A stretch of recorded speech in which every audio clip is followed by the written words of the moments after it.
Welcome మా bros.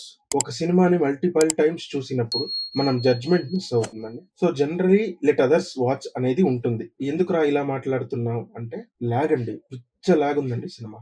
Of course some scenes are really good, excite చేసింది, hook చేసింది. But ఒక ఎమోషన్ ఎస్టాబ్లిష్ చేయక మీరే ఫీల్ అవ్వండి అంటే ఎలా? కుదరదు. కష్టపడి even if we try to get connected to the character, there is no certain flow. ఆ కథ ఇలా జరిగింది అని రాయడానికి, ఇలానే జరగాలి అని రాయడానికి చాలా తేడా ఉంటుందండి. ఇలా జరిగింది అని రాసినప్పుడే ఆ ఫ్లో అనేది ఉంటుంది. నీట్ గా ఓకే, ఫస్ట్ ఇది చెప్తున్నారు, నెక్స్ట్ తన జర్నీ ఇలా ఉంది, సో ఈ స్టేజెస్ మాకు అర్థం అవుతుంది అంటే ఏంట్రా నచ్చలేదా అంటే no, it is good but not completely. First half నాకు ఓకే పర్లేదు, ఇదేలా మెయింటైన్ చేయగలిగితే తీసేయొచ్చు అనుకున్నా. బట్ ప్రాబ్లం సెకండ్ హాఫ్ లోనే ఉంది. నచ్చినవి ఏంట్రా అంటే బైక్ రేసింగ్ సీన్స్ అవన్నీ కరెక్ట్ గా అండ్ పర్ఫెక్ట్ గా ఉన్నాయండి. I'm not denying it. Family scenes కూడా బాగుంది. ఇమీడియట్ నెక్స్ట్ మార్నింగ్ షాట్ అనేది పడిపోద్ది. అంటే చాలా సార్లు repeated sun rising shots next day అని చెప్పడానికి they have done it. But నాకు అదేదో అబ్ట్రప్ అనే ఫీలింగ్ ఇచ్చింది. ఎక్కువగా బుర్ర పెట్టి ఆలోచించేలా అలాంటివి ఏమీ ఉండదు. ఓపెన్ ఫస్ట్ ఫ్రేమ్ మీకు క్లియర్ గా తెలుస్తుంది, కాన్సెప్ట్ తెలిసిపోద్ది.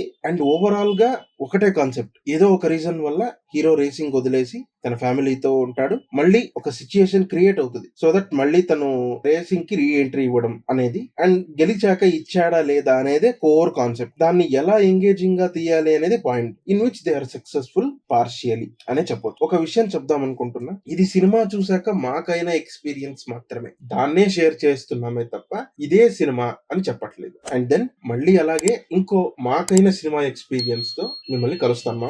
ఉంటాం మరి.